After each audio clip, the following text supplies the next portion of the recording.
Bienvenidos a un nuevo episodio de Momentos que lo cambian todo, un espacio donde exploraremos esas historias, decisiones y encuentros que transforman nuestra forma de vivir, de liderar y de crear. Aquí no creemos que no hace falta una gran revolución para cambiar el rumbo. A veces un instante, una conversación, una mirada distinta o una invitación para encender algo nuevo en nosotros. En este episodio tengo el gusto de compartir una conversación con una mujer brillante, valiente y absolutamente apasionada por lo que hace. Julita Martínez ha trabajado por más de 17 años en la intersección entre tecnología, comunicación, gaming, innovación. Ha impulsado proyectos con una mirada muy humana, conectando marcas, plataformas, comunidades, sobre todo con las nuevas generaciones y a través de la cultura digital, el entretenimiento y la inclusión. Pero más allá de su trayectoria profesional, lo que más me inspira de Julita es su forma de liderar con propósito, de abrir espacios donde las voces, las ideas y las personas realmente pueden florecer. Juli, bienvenida. Qué alegría tenerte por aquí. Más allá de todo lo que haces, cuéntanos, ¿quién eres tú como persona y cómo ha sido ese camino que te trajo hasta aquí? Buenísimo, pues muchas gracias por severa intro. Te agradezco un montón las palabras, el cariño, las buenas vibras y sobre todo haberme invitado a este espacio que sé que es de los primeros capítulos que estás haciendo, entonces me siento súper honrada y feliz de ser una de todo ese grupo privilegiado de primeros invitados e invitadas. ¿Quién soy yo? Soy una saludadora profesional de perros. Soy una apasionada por la comida que se mezcla sal con dulce. Soy una persona muy feliz, Juan. Soy una persona muy feliz. Creo que a mi manera he podido romper una cantidad de techos que nosotros mismos nos ponemos y sobre todo nosotras mismas nos ponemos. Eh, He viajado, he conocido, he conectado. Soy esposa, soy hija, soy hermana. Tengo dos perros que son los líderes de mi manada. Realmente yo no soy la líder de ninguna manada. Soy socia, soy cofundadora y soy una mujer colombiana viviendo en México hace 10 años, pero que salió de su país hace 15 años aproximadamente. Soy catadora profesional de pollo frito y de pan de yucas. Y creo que incluso hasta de pequeños puedo llegar a ser como catadora profesional. Soy amiga y sobre todo soy una persona muy orgullosa de lo que he logrado en los últimos 44 años de mi vida.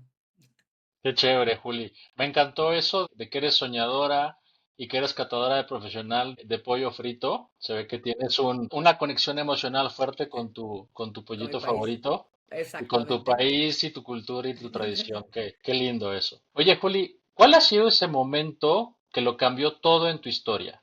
Ese instante que algo se rompió o se iluminó y tú dijiste, caray, ya no hay vuelta atrás. Juan, yo soy comunicadora social. Mi sueño, yo estudié producción audiovisual.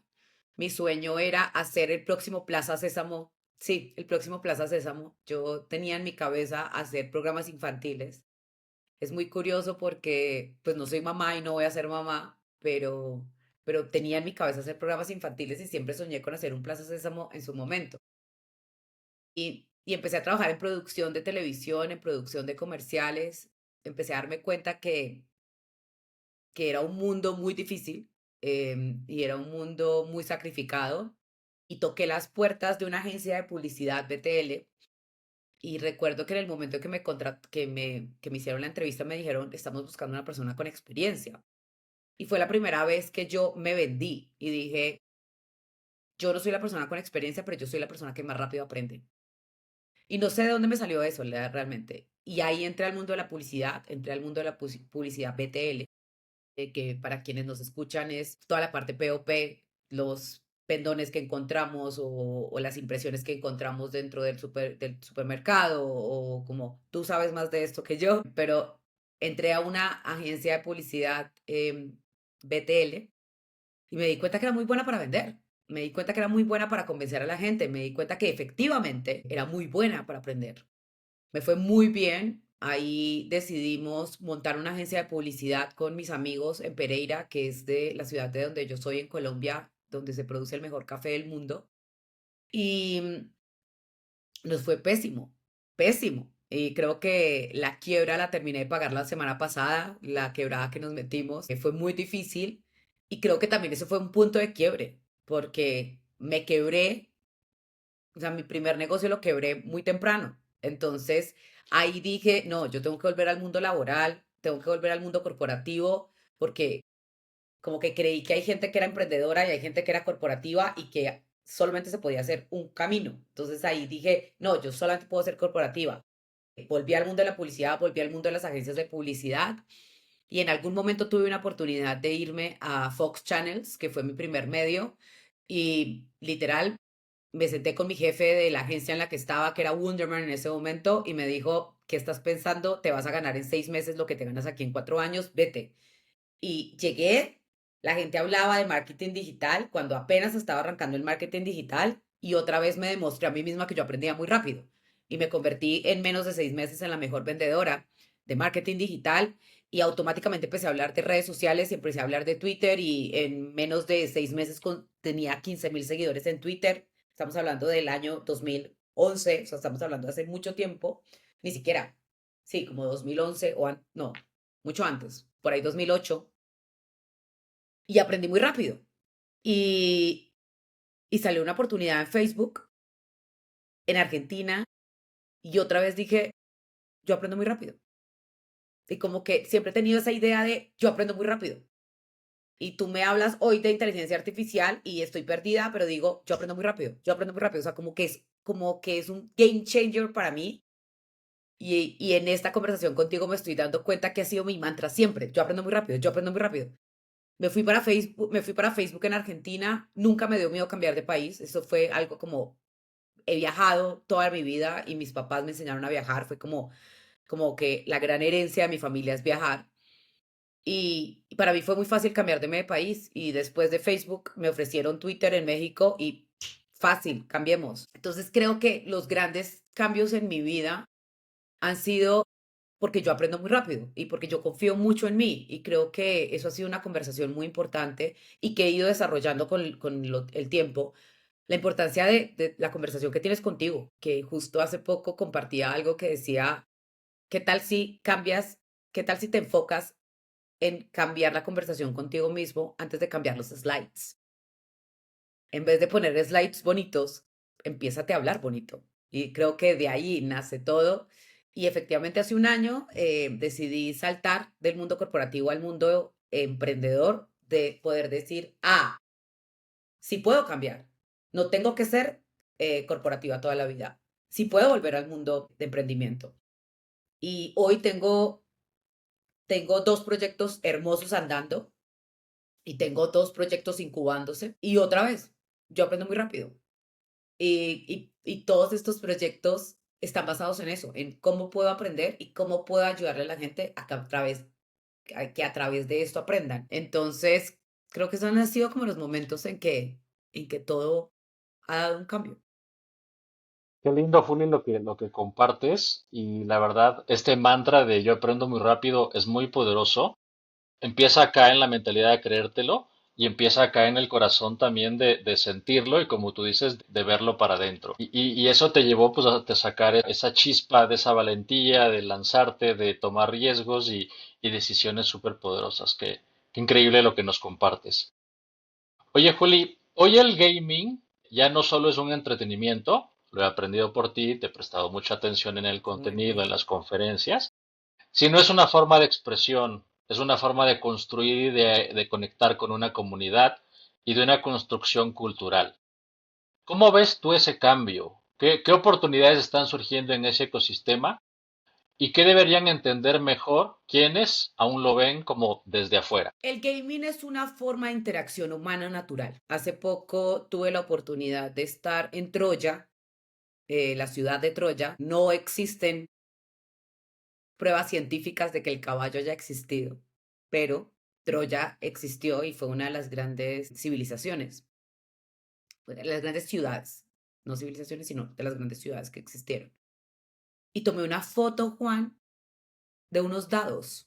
Y resulta que cuando empezamos a analizar, hubo culturas, hubo ciudades enteras que se inventaron los dados para decidir quién comía.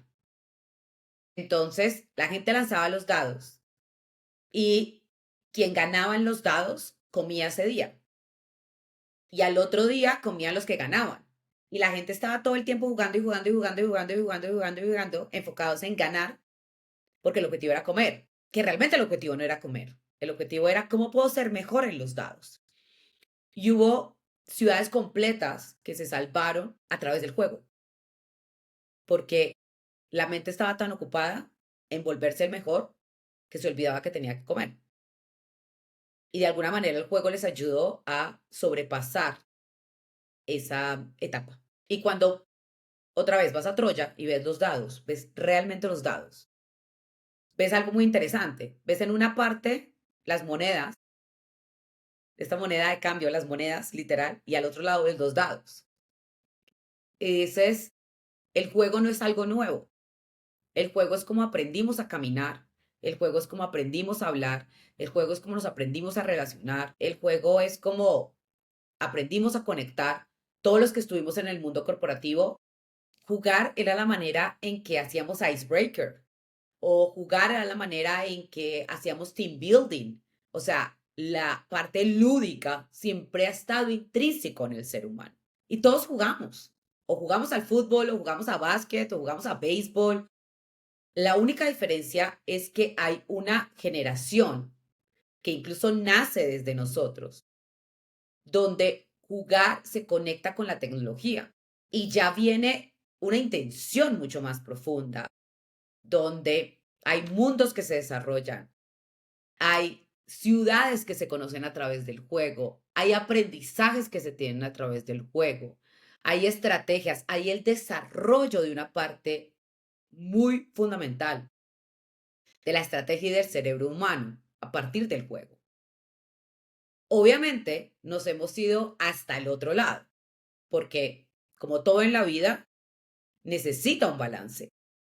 Y pensamos, y finalmente los medios de comunicación, cada vez que hay un, un tema de shooting masivo en Estados Unidos, que sale alguien con su arma y decide acabar la vida de cientos, lo primero que hacemos es decir, jugaba videojuegos. Pero no se nos ocurre decir, porque la agenda política no nos permite decir, es que cualquier persona puede comprar un arma en Estados Unidos de manera libre.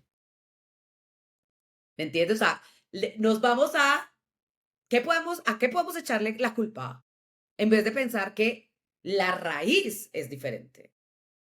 Entonces, un poco mi misión desde el lado de gaming específicamente, que llevo un par de años hablando sobre gaming y siendo promotora del gaming, es que entendamos que lo lúdico es muy importante y que no podemos alejar a los niños y a las niñas de lo lúdico. Y sobre todo, hoy cuando lo lúdico se encuentra con la tecnología y nos da infinitas posibilidades e infinitos mundos de aprendizaje, no podemos alejar a las niñas. Eh, y la realidad es que hoy el gaming está presente en muchos aspectos. A mí me encanta retar a la gente y decirle, retarla en colombiano, retar a la gente y decirle, cuando estés en un avión, ve al baño y de regreso mira lo que está haciendo la gente en su celular. Cuando el avión no tiene pantallas, la gente está jugando Candy Crush, la gente está jugando Sudoku, la gente está jugando solitario, la gente está jugando en su celular. Y no estamos hablando de gente joven, estamos hablando de personas de la edad de mi mamá que pasan el tiempo en su celular jugando. Y hay claros estudios que demuestran que el Sudoku, por ejemplo, incluso el Tetris, tiene un desarrollo en el cerebro que permite retrasar el Alzheimer. Entonces, es como el gaming está intrínseco en los seres humanos. Tenemos que dejar de pensar que el gaming está solamente, que son solamente los videojuegos, primero, porque existe el gaming, no sé en tu casa, pero en mi casa la manera de relacionarse, mi familia, es a través del Rubik's Cube, el parqués y las cartas, literal. O sea, en mi casa se abre la cancha a las 5 o 6 de la tarde hasta las 11 de la noche todos los días. Y es la manera de relacionarse de mis padres con nosotros, es la manera de pasar el tiempo. Entonces, hay familias que se sientan a las 6 de la tarde a ver televisión. Mi familia se sienta a jugar y aprender cada vez a ser mucho mejor jugador. Entonces, mi objetivo es dejar de pensar que los videojuegos son de nicho y que empecemos a cuestionarnos que el gaming y el gamification, eso es otra palabra muy linda, está presente en nosotros todos los días. Qué poderoso, Juli. Nos hablas de darle la vuelta a la perspectiva, de verlo desde otra forma, desde ver lo extraordinario en lo cotidiano. Eso está increíble. Y me encantaría que nos cuentes un poquitico de Warrior, esta plataforma que creaste para impulsar el gaming con las nuevas generaciones y sobre todo, ¿qué buscas potenciar con este proyecto y cómo ayuda a ampliar la perspectiva del gaming más allá del juego? Algo nos fuiste adelantando, pero para saber un poquito que los que nos escuchan de qué es realmente lo que buscas con Warrior. Bueno, Warrior es una plataforma, nosotros hacemos parte del grupo Wow Ventures, que es Business to Gaming. Somos 5 agencias en total que trabajamos exclusivamente para potenciar el mundo de gaming, cada una desde eh, trincheras diferentes. En el caso de Warrior específicamente, que tengo el privilegio de liderar para Latinoamérica, lo que buscamos es que los streamers de Twitch, de Kick y de YouTube Gaming tengan una plataforma donde puedan conectar con las marcas. Entonces, ¿cómo era anteriormente? Anteriormente, yo llegaba a Twitch o llegaba a Kick o llegaba a YouTube con Google y les decía, quiero conectar con streamers de gaming. Entonces, lo que hacen es que simplemente ponen en plataforma, suben en plataforma publicidad y corren. Esta es la manera. O sea, yo corro en streamers generales y empiezo a correr desde cada una de las plataformas. Lo que viene a solucionar Warrior es que ya no te toca ir a hablar con cada uno, sino que si hablamos en términos digitales, es como un DSP, donde lo que yo hago es que todo el inventario de Twitch, de Kick y de YouTube Gaming se aloja dentro de Warrior y yo simplemente conecto con Warrior para conectar con los streamers. Pero aquí viene como una complejidad más. Una complejidad más, nada, una oportunidad más para las marcas. Y es que ya no es que yo corro en los streamers y en todos los streamers. Aquí es que mi marca sube a la plataforma de Warrior. Los streamers ven a tu marca y dicen, tu marca me interesa. Y los streamers son quienes aprueban que tu marca corra en mi canal. Entonces, de alguna manera, viene a ser una, si lo quieres ver así, es una publicidad mucho más consciente y respetuosa, porque si tú estás en tu canal, por ejemplo, este podcast va a correr dentro de YouTube, pues tú de alguna manera como creador de podcast no puedes decidir con qué marcas correr y con qué marcas no, porque la plataforma lo decide por ti. Mientras que en el caso de Warrior, tú como creador, como streamer, sí decides qué va a correr en tu canal. Porque tú vas, revisas las marcas y dices, esta marca sí, esta marca no. Quizás vas a tener tu patrocinadores de tu podcast y tú vas a decir, oigan, no quiero que corra marcas competencia de mis patrocinadores. Tú eso no lo puedes decidir en otras plataformas. En Warrior sí lo puedes decidir. Sí puedes decir, quiero que las marcas que corran en mi plataforma sean estas, o que corran en mi canal, que yo he construido y que he buscado patrocinadores para mi canal, sean estas. Eso es como la primera oportunidad que se tiene. La segunda oportunidad que se tiene es que cualquier streamer, ¿por qué hago referencia a streamer? Porque el streamer va en vivo. O sea, si tú, por ejemplo, decides que este podcast, en vez de que lo hagamos pregrabado, lo hagamos en vivo, automáticamente te conviertes en streamer porque estás como en vivo, ¿va? Entonces, el streamer, el objetivo es que el streamer pueda acceder a las marcas cuando apenas está en su crecimiento. Hoy por hoy, para conectar con las marcas, pues tienes que ser conocido o conocida. Lastimosamente o lastimosamente no, porque pues yo también fui parte de eso y también he sido parte de ese cambio en la vida. Hoy las marcas con quién conectan, con los creadores de contenido que más alcance tengan. Dejemos al lado el término de seguidores, porque tener seguidores no significa lo mismo que tener alcance, pero eso es otra conversación. Y hoy solamente sí, solo sí, tienes cierto número de alcance o cierto número de seguidores, si lo quieres ver así, puedes acceder a las marcas. Y de alguna manera es un poco injusto, porque los streamers que hoy son muy famosos duraron 8 años muriéndose de hambre.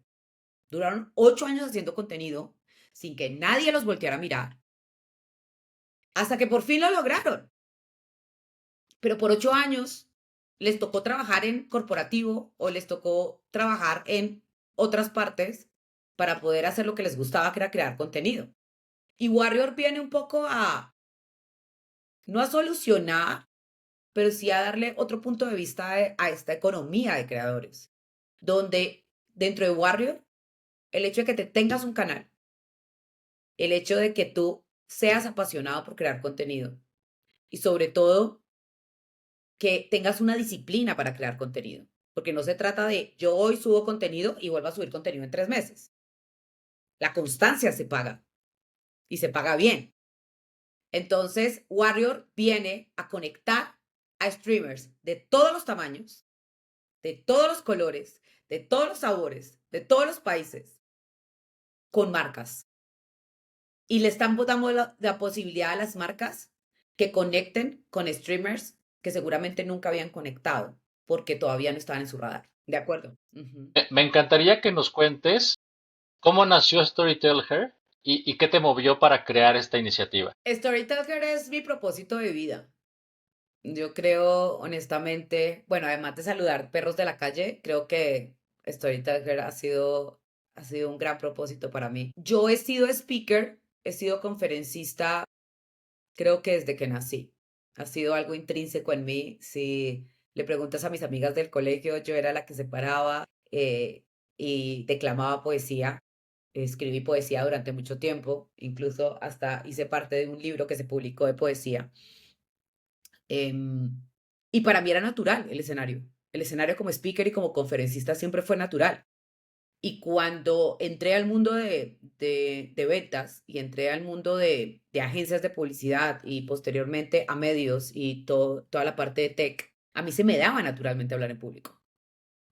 Tú me podías poner a mí a 5.000 personas y yo me paraba y hablaba. Y en las compañías en las que estuve, tuve la oportunidad de tener grandes entrenadores de public speaking, porque cuando tú tienes un evento muy grande, pues la empresa, en mi caso, venía y me traía a un entrenador para técnica, porque cualquiera de nosotros, pues, o sea, hablamos en público todo el tiempo, hablamos en público cuando hablamos con nuestro papá, con nuestra mamá, con nuestra familia, con nuestra pareja, hablamos en público cuando hablamos con nuestros amigos, hablamos en público cuando agradecemos porque vinieron a tu cumpleaños. Hablar en público es algo que, igual que el gamer, está intrínseco en las personas. Pero yo tuve el privilegio y la oportunidad de tener muchos entrenadores y entrenadoras de public speaking a lo largo de mi carrera. Y desde hace mucho tiempo, hubo un cliente que se me acercó y me dijo, Julita, quiero que nos des un entrenamiento de redes sociales. En la época que las redes sociales no existían, o sea, sí existían, pero nadie sabía cómo se comían, nadie sabía qué pasaba con eso, qué iba a pasar, todo el mundo pensó que era una moda, o sea, estaba raro, o sea, te estoy hablando de la época donde teníamos cuentas de Hi-Fi y MySpace, o sea, te estoy hablando de hace muchos años. Y fue la primera vez que yo me senté y desarrollé una conferencia. Y creo que no sé qué ha sido natural en mí, que el storytelling se me dio. Y pasaron los años y en todos los sitios en donde trabajé, yo lo primero que decía era, ok, negocio mi sueldo, pero quiero hablar en público. Siempre estaba en mi negociación. En mi negociación siempre estaba que yo quería hacer, porque en las empresas de tech tienes que tener como un entrenamiento de medios y tienes que ser avalado para hablar en público. Avalado para hablar en público cuando tienes el título y el logo de la empresa, ¿va? Y a mí se me dio naturalmente, pero siempre empezó a entrar en negociación. Y naturalmente esto desbloqueó oportunidades para ser profesora en muchos centros educativos, tanto en Colombia como en México. Y un cliente mío, un gran cliente mío de toda la vida, me llamó y me dijo, Julita, hay una oportunidad para certificarte y para que seas conferencista certificada. No me preguntes qué significaba eso en ese momento, pero yo dije, hay una parte de mi sueldo que siempre se ha ido a educación. Y dije, va, certifiquémonos. Y ahí como que terminé de cerrar el círculo, pero sobre todo, hay algo muy chistoso que también viene de un tema de género, y es que yo nunca cobré. Yo toda la vida vine en público, fui profesora de centros educativos y cuando me decían cuánto cobras, yo decía, no, esta es mi manera de devolverle al mundo el privilegio al que yo he tenido acceso. Es muy lindo, pero no es justo. Es muy lindo, o sea, el objetivo que yo tenía era muy lindo, pero no es justo al final.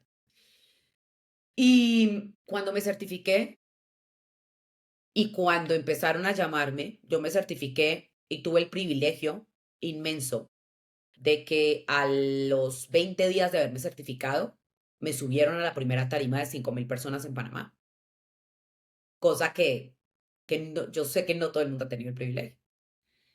Y literal me bajé de una tarima en México, que estaba hablando por mi compañía, me bajé de una tarima, llegué a mi casa, cogí la maleta, me monté en un avión, llegué a Panamá y di mi primera conferencia a 5.000 personas pagada y dije, miércoles, he perdido mucha plata.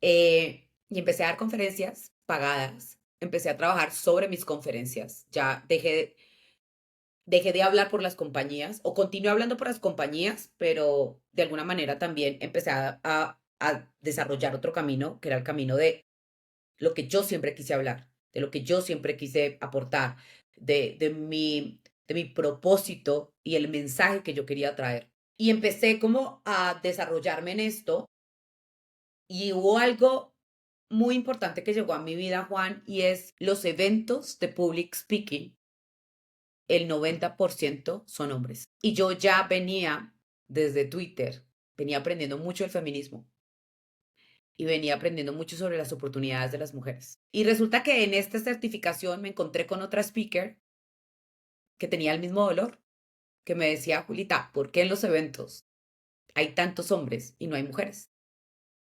Y decidí empezar a buscar el contexto y empecé a hablar con la gente y me di cuenta que a muchas mujeres se les ofrecía la oportunidad y decían, no, no, es que no puedo. Obviamente la carga familiar que muchas veces se queda en el lugar de las mujeres y que no hay un balance, claramente no les permitía viajar de un momento a otro a una conferencia.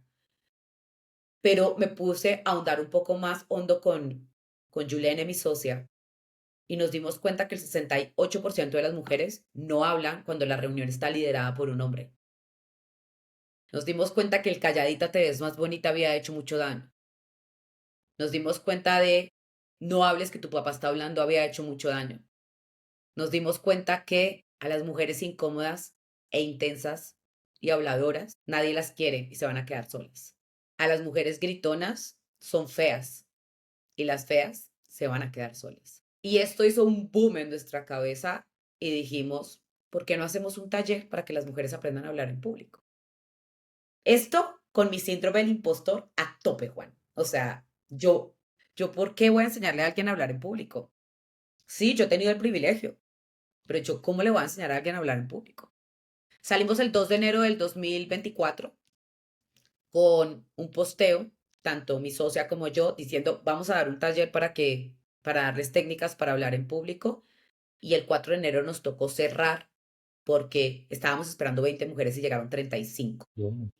Y esto fue una bola de nieve y fue la principal razón por la que yo me fui del mundo corporativo, porque en enero dijimos, tenemos que sacar otra fecha y sacamos otra fecha e hizo sold out y la siguiente fecha hizo sold out y en junio del 2024 habíamos hecho sold out de todo el año. Y que estamos grabando esto, que es agosto del 2025, tenemos sold out de todo el año. O sea, si tú quieres entrar en un taller de Storyteller, tienes que estar en lista de espera, no hay posibilidad de entrar al taller. Y nos dimos cuenta que el dolor era común, que era un dolor común, era un dolor que habíamos vivido muchas mujeres. Y Storyteller no se trata de subirte a una tarima de 5.000 personas. Se trata desde la base mucho más profunda, y es tus conversaciones internas. La importancia de creer que lo que tú estás diciendo es importante, la importancia de levantar la mano, la importancia de negociar un sueldo, la importancia de decir que no quieres. Es como, ¿cómo podemos hacer que el bullosa te ves más bonita? Y es regresarle el poder y la voz a las mujeres. Desde ahí nace Storyteller, nace como un taller de public speaking y hoy se ha transformado en un movimiento donde le enseñamos a las empresas a que su equipo hable en público, le enseñamos a las empresas y les enseñamos a los equipos de las empresas cómo hacer critical thinking, cómo cuestionar, cómo poner límites, cómo negociar, cómo dar feedback. Y hoy estamos haciendo entrenamientos, mentorías privadas con grandes personalidades que por en día y no podemos compartir, pero muchas de las personas que hoy están hablando en público en Cannes o en TED Talks o en conferencias gigantes fueron entrenadas por nosotras. Y lo que estamos haciendo es devolverle la voz a muchísima gente, no solamente a las mujeres. Nuestro propósito, más grande propósito, es devolverle la voz a las mujeres, pero por consecuencia la bola de nieve se terminó convirtiendo en poderle devolver la voz a mucha gente.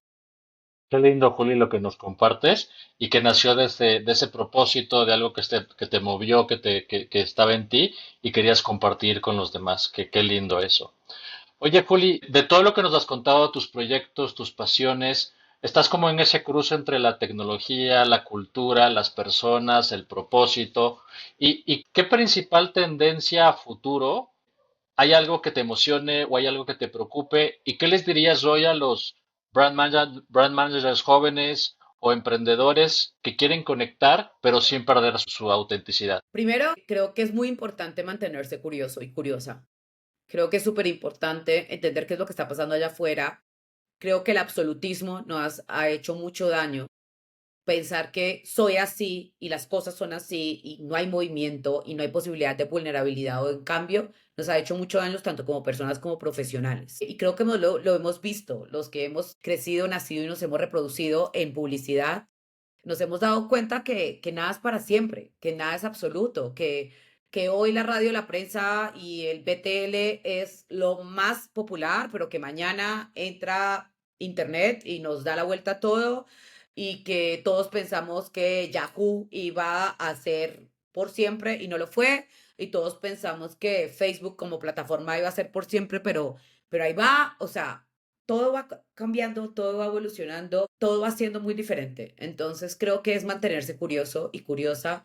Creo que hoy hay un acceso a la tecnología y a la información mal, o sea, abismal. Hoy el hecho de simple como ver a mi papá de 72 años preguntándole cosas a ChatGPT, yo digo, Dios mío, o sea, que tú y yo utilicemos ChatGPT, válido. Pero que una persona de 72 años le esté diciendo a ChatGPT, ayúdame cómo planear mis vacaciones, digo, miércoles. O sea, estamos haciendo las cosas diferentes. Y hay un acceso a la tecnología y a la información tan maravilloso que, que creo que hay dos opciones.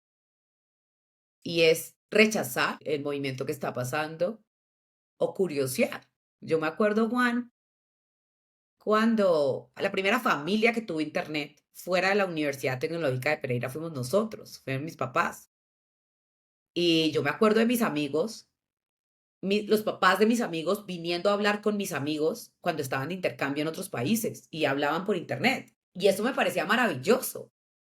Y hoy cuando me voy a esa época, recuerdo meterme a páginas y pensar que me iba a perder. Imagínate esta concepción tan increíble de, me voy a meter a esta página y de pronto le doy clic a esto y de pronto le doy clic a esto, ¿qué tal que me pierda? Entonces me devolvía. O sea, estaba en mi casa, en un computador, pero pensaba que me iba a perder.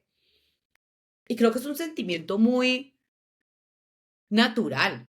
Hoy cuando esta semana estaba haciendo mi avatar de que hoy la mayor, o sea, hoy hay una tendencia muy grande de hacer tu contenido a través de avatar, clonarte como persona, clonarte como individuo y hacer tu contenido, tus fotografías. Hoy la mayoría de fotos que ya estoy compartiendo para eventos, para podcasts, para todos son desarrollados con inteligencia artificial, no soy yo, son desarrollados con inteligencia artificial. Y porque digo, ok, ¿qué se puede hacer? ¿Cómo lo hago? Y no sabes las atrocidades que han salido y la gente que ha salido pero digo, es mantenerse curioso e intentarlo, porque no te vas a perder, no te vas a perder.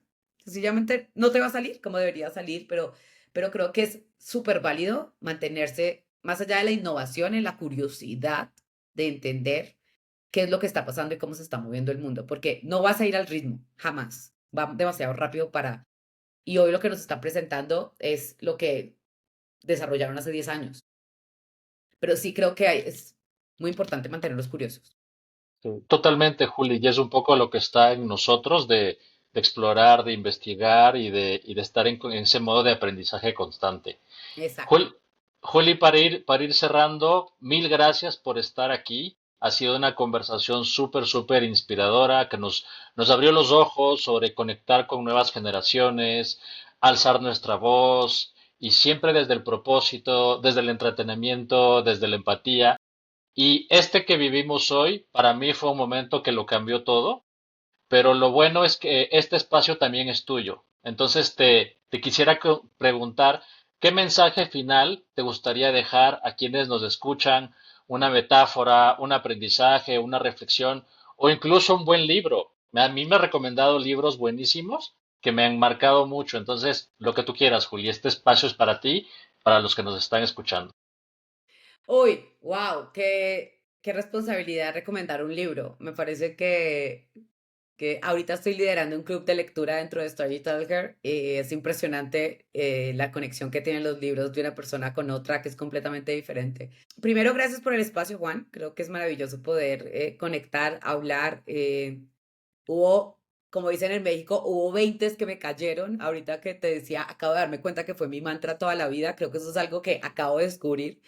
Y eso denota que no estaba preparada para este podcast, que no me habían mandado las preguntas inicialmente porque fue como de, wow, acabo de darme cuenta y creo que lo tengo que escribir y colgarlo en algún lado. Pero creo que fue muy bonito el cierre de poderle compartir a la gente la importancia de mantenernos curiosos. Y la curiosidad, a veces creemos que la curiosidad es ir a museos, ir a teatro, gastarnos dinero no sé, o invertir en viajes. O sea, como que a veces pensamos que la única manera de mantenernos curiosos es como haciendo grandes cosas.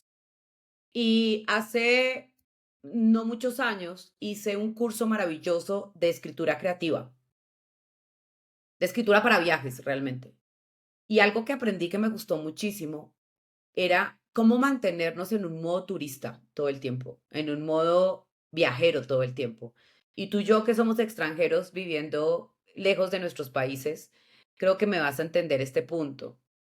Y es, tú todos los días tomas café, todos los días te haces un café en la casa, o todos los días pasas por la cafetería al lado de tu casa y te tomas un café.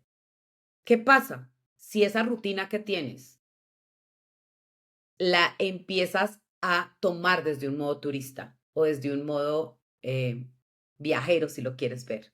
¿Qué pasa si todos los días pasas a una cafetería diferente? ¿Qué pasa si todos los días, cuando caminas con tu perro, caminas por una calle diferente?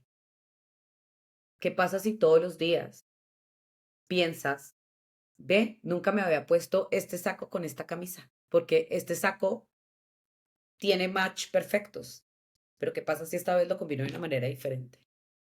Creo que hay cosas que no necesitan tanto esfuerzo, ni montarte en un avión, ni pagar una entrada a un museo, que es maravilloso pagar una entrada a un museo y es maravilloso pagar una entrada a un teatro, pero hay cosas que no necesitan tanto y tanto esfuerzo ni tanto tiempo para desbloquear en ti la curiosidad. Un buen libro, una buena serie, un buen documental, pero también una buena conversación. Y creo que también es parte del agradecimiento inmenso que te tengo de tener este espacio. Y es, a veces se nos olvida tomarnos un café con alguien y tener una escucha activa, porque todo el tiempo estamos pensando qué voy a responder. Y quizás si te tomas el tiempo de escuchar a la otra persona, te va a mostrar un punto de vista diferente. Y eso hace parte también de la curiosidad.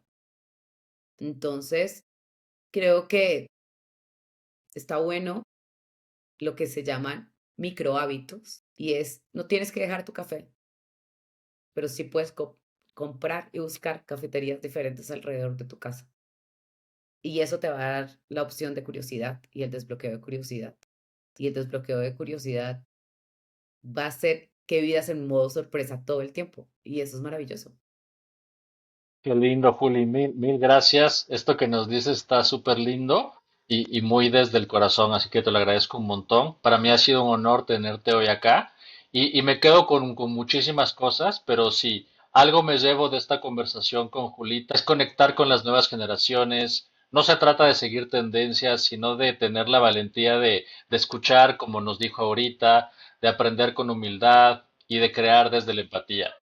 Me hizo pensar que el liderazgo que transforma no es el que se impone, sino el que se atreve a abrir camino, incluso en terrenos que aún no entendemos del todo. Soy Juanja García y en este episodio recordé que el futuro se construye con propósito, con voz propia y con una mirada abierta al cambio. Gracias a todos por lo que nos escucharon hoy. Esta fue una conversación increíble que espero te haya inspirado tanto como a mí y si este episodio te resonó, te movió algo por dentro, te tocó alguna fibrita por ahí, o si crees que alguien más necesita escuchar este mensaje, compártelo desde el corazón, porque tal vez sin saberlo estés ayudando a otra persona a que también viva su momento que lo cambia todo. Gracias por estar aquí, nos escuchamos en el próximo episodio de Momentos que lo cambian todo. Y recuerda, a veces solo necesitamos cambiar la perspectiva para atrever a marcar nuestro momento. Gracias a todos. Gracias, adiós.